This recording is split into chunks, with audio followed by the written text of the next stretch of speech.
கேள்வி பார்வையாளருக்கு வணக்கம். நேர்காணலில் நாம் சந்திக்க இருக்கும் சிறப்பு மதுரை உயர்நீதிமன்ற வழக்கறிஞர் மாநகரி செல்வகுமார் சார். வணக்கம்.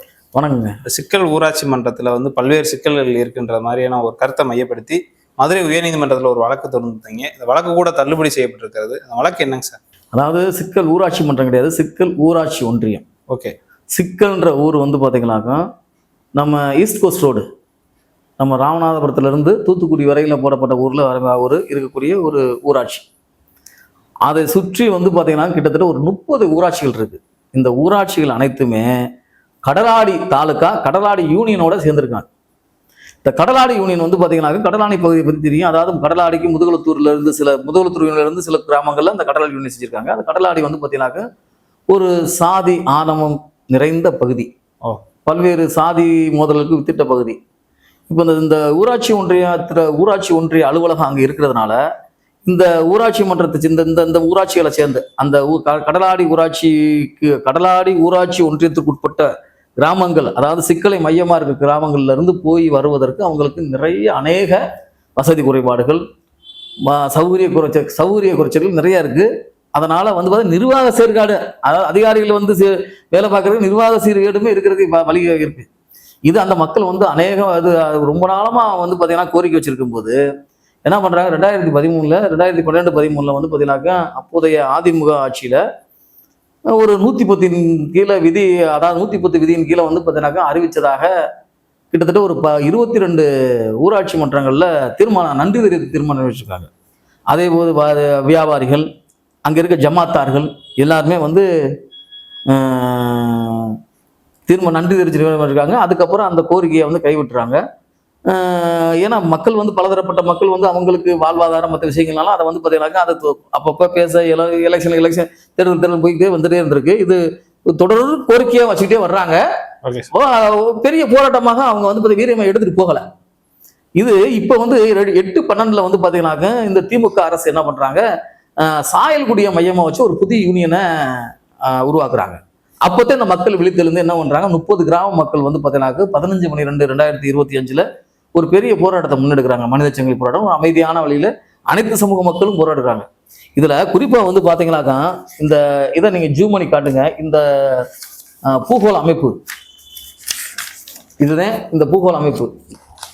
இந்த வருங்க, நான் ஜிபே, அதாவது கூகுள் மேப்ல பாத்தீங்கன்னாக்கா இதை பாத்தீங்கன்னாக்கா நம்ம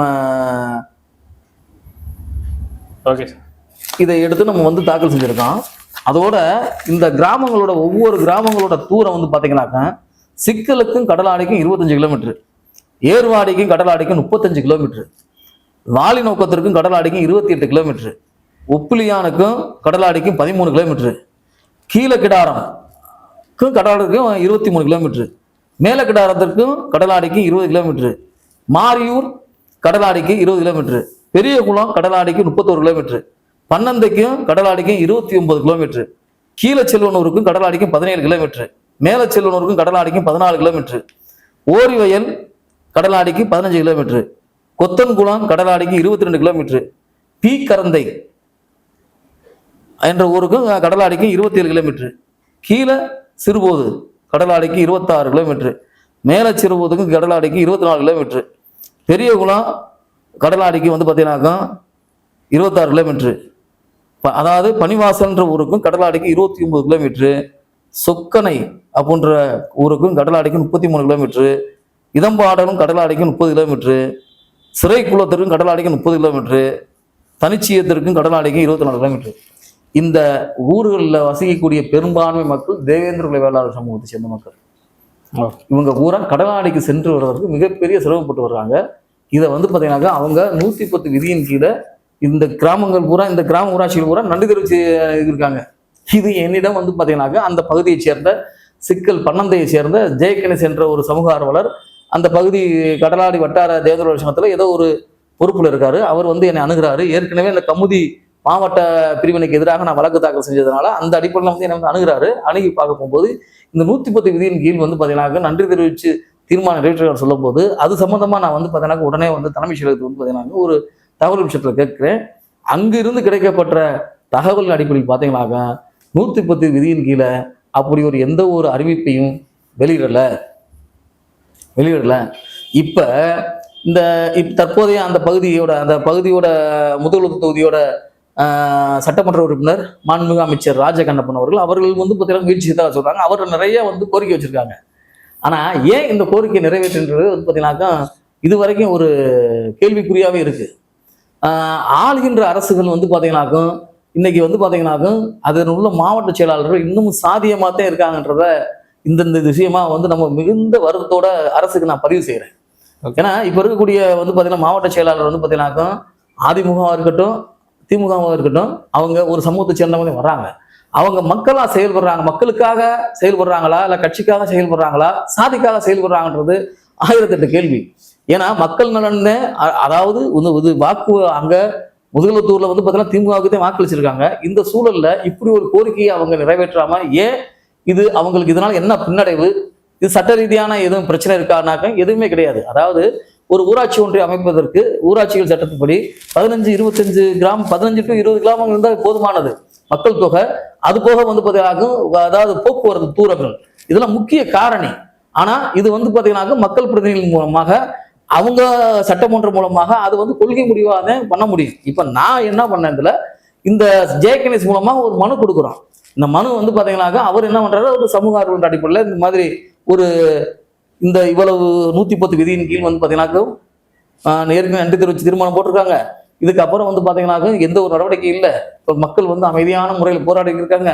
இதுக்கப்புறம் வந்து பாத்தீங்கன்னாக்கா நான் ஒரு மனு கொடுத்தேன். அந்த மனு மீது ஒரு உத்தரவிட அதுக்கும் வழிமுறை இருக்கு. மாண்புமிகு உயர்நீதிமன்றத்தில் அந்த அடிப்படையில் ஒரு கட்டளை ஆணை ரிட் மேடமஸ் ஒரு வழக்கு தாக்கல் செய்யறான்.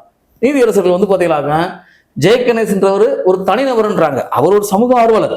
அவரும் பொதுமக்கள் நலன் கருதி பொது சமூக நலன் கருதி இந்த வழக்கை தாக்கல் செய்யறாரு. அவங்க கடுத்தடப்புல கண்ணில் பட்டது என்னன்னாக்கா ஜமாத்தார் நன்றி தெரிவிச்சு ஒரு தீர்மானம் ஏற்படுது. அங்கே வந்து பார்த்தீங்கன்னா எங்க ஆவணங்களாக இணைத்து போட்டிருந்தனால அதை எடுத்து அவங்க வாசிக்கிறாங்க. நீதியரசர்கள் வாசிச்சுட்டு என்ன சொல்றாங்க, நீங்க கண்டன தீர்மானம் அதாவது நன்றி தெரிவிச்சு தீர்மானம் போட்டீங்கல்ல, ஏன் கண்டன தீர்மானம் போடல அப்படின்ற போது ஒரு தனிநபர் அந்த அடிப்படையில் வந்து பார்த்தீங்கன்னா நாங்கள் இந்த கோரிக்கையை நாங்கள் பரிசீலிக்க இயலாது அப்படின்னு சொல்லி தள்ளுபடி பண்ணுறாங்க. அதாவது ஒரு 16 வருட போராட்டம், இது மக்களோட உண்மையான நிர்வாக வசதி மற்றும் அதுபோக அவங்க வாழ்வாதார பிரச்சனை, இந்த விஷயங்கள்ல வந்து பார்த்தீங்கன்னாக்க நீதிமன்றங்களோட பார்வை இப்படித்தான் இருக்கு. இதே இது வந்து பார்த்தீங்கன்னாக்க திருப்பரங்குன்றத்துல அந்த நம்ம அதுக்குள்ள போக வேண்டியதில்லை. அதாவது திருப்பரங்குன்றத்துல விளக்கேற்று விஷயமாக தீபம் ஏற்ற விஷயமாக ராம ரவிக்குமார் ஒருத்தர் பெரிய இந்துக்களின் ஒரே ஒப்பற்ற பிரதிநிதியா இருக்கக்கூடிய அந்த நபர் வந்து தனி வழக்கா போறாரு. அவரு அதாவது ஒரு தனி நீதிபதி விஷயம் போறாரு. அதை எடுத்துட்டு இதே நீதிமன்றம் வந்து பாத்தீங்கன்னாக்கோ அந்த மேல்முறையீட்டு வழக்கையும் எடுத்து கிட்டத்தட்ட இடைவிடாமல் விசாரணை நடத்தி ஒரு தீர்ப்பு வழங்கியிருக்கு. ஆனா இப்படிப்பட்ட தீர்ப்புகளை நீதிமன்றங்கள் இப்படித்தான் அதாவது இப்படியும் தீர்ப்பு வழங்குது அப்படின்ற போது அதை நான் வருத்தத்தோடு நான் தெரிவிச்சுக்கிறேன். அதுக்கு அவங்க தனிநபர் விமர்சனமோ நீதிமன்றத்துக்கு எதிரானதோ கிடையாது. நான் ஒரு பட்டியல் சமூகத்தை சேர்ந்தவன், பட்டியல் சமூகத்தை சேர்ந்த ஒரு வழக்கறிஞர், நான் என்னோட நிலையை வந்து பாத்தீங்கன்னா இதன் மூலமா தெரிவிச்சுக்கிறேன். இதுல முக்கியமா நீங்க போட்ட அந்த வழக்கு வந்து ஒரு தேவநுள்ள மக்கள் சார்பா போட்டீங்களா, ஒட்டுமொத்த மக்களுடைய? ஆனா பொதுநல போறேன், எல்லாரோட இதான் மக்களோட கோரிக்கை தான், மக்களோட கோரிக்கை தான். அதுக்காக போராடி இருக்காங்க. அதுக்குண்டு அந்த பாருங்க, அதுக்குண்டு ஆவணங்கள்லாம் வைக்கிறோம். அது வந்து பாத்தீங்கன்னா நம்ம நீதிமன்றங்களோட உத்தரவை மதிக்கணும், அதை மதித்து செயல்படணும். ஏன்னா இதுக்கு அடுத்து மேல்முறையீடு இருக்கு. நமக்கு வசதி இருந்தா நம்ம உச்சநீதிமன்றம் போக வேண்டியது, அதை விடுத்துட்டு வந்து பாத்தீங்கன்னாக்க மீண்டும் மக்கள் பிரதிநிதி வசதி சொல்றேன். அதனால இந்த காணொலி எதற்குனாக்க அதாவது திமுக அரசு அங்க வந்து பாத்தீங்கன்னாக்க திமுக சட்டமன்ற உறுப்பினர் தான் தேர்ந்தெடுக்கப்பட்டு அமைச்சராக இருக்காரு. அவங்களுக்கு மிக எளிதான காரியம்.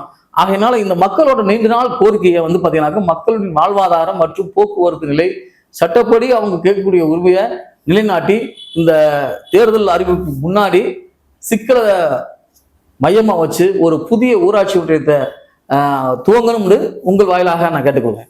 நன்றி சார். நன்றி, வணக்கம்.